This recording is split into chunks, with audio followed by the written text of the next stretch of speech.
This thing is cool. The idea, at least, is cool. It's called the Inkcase, and it's for the iPhone 7. They also make it for the 7 Plus. This is a second screen that goes on the back of your phone in the form of a case. It's an e-ink screen. I don't even know. Did we test the previous version? No, I've always wanted to. So today's the day. What's inside the box? Is it any good? Is it useful at all? Or is it just a gimmick? Better yet, does it suck?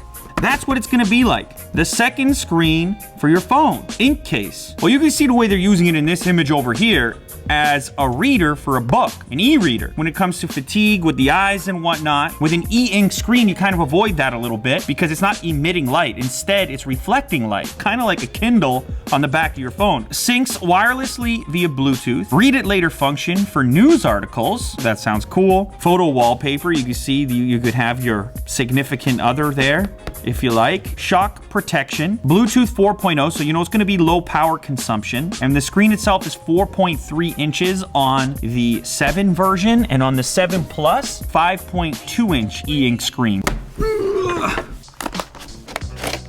Okay. Ooh. It's almost in the realm of like a battery case, but not as heavy. You see it has buttons on it that almost remind you of Android there. I suppose that's gonna be how we navigate this screen here. You still have all your cutouts, no twisting or bending. That makes a lot of sense. A cable, kind of an interesting cable. Look at that attachment there. I'm assuming magnetic. Look at that. That's a kind of nice way to charge it up. You guys know I'm a huge fan of magnets here, right? Picking tool, well, I mean, that's a guitar pick.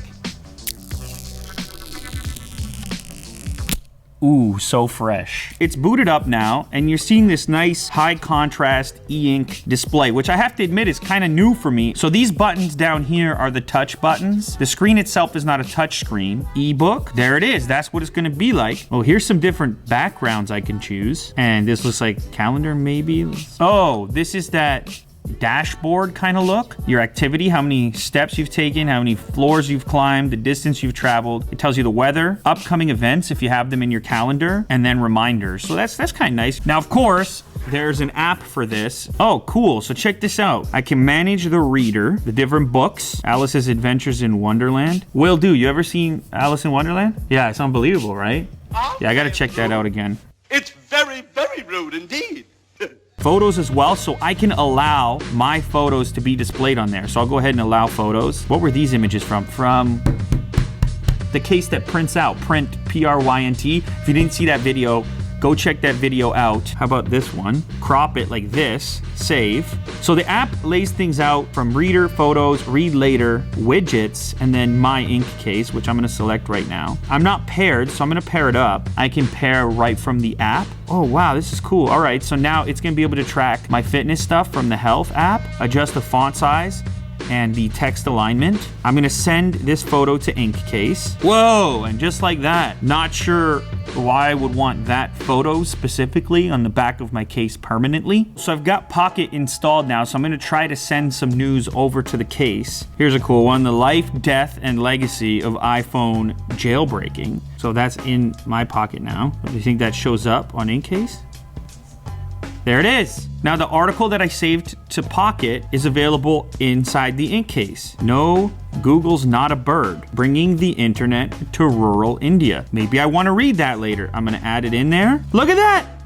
You seeing that, Jack? I can go ahead and read this article with low power consumption and with no eye strain, right where I have my phone already. I just flip it over. Now the photos thing is a little bit less compelling for me. If you have kids or something sentimental that you want to keep on the case all the time, even when the display is off, or maybe you just want to look at my face right there, you can have it. I'm more inclined to have this last option here, info display. If I go to widgets here, and just like that, this will now be updated with whatever's on the phone. Oh, we should probably put the phone in. Okay. Oh, this is just for removal, Jack. Slide it in there. You can have just this analog style digital clock. But look at that. You know what? I think this thing is kind of cool, to be honest. It says here that standby time, where is that? Standby time is 5 days. It has a 460 milliamp hour battery. I think once you get the hang of this thing, it can actually be quite useful, and you might end up saving a ton of battery life on your phone. A lot of the reading you're doing there, you can offset to this e-ink display, and probably your eyes will be a lot better off. It's kind of like strapping a tiny little Kindle to the back of your phone, and you hardly even notice you're carrying anything extra. I think it's cool, and no, I do not think it sucks.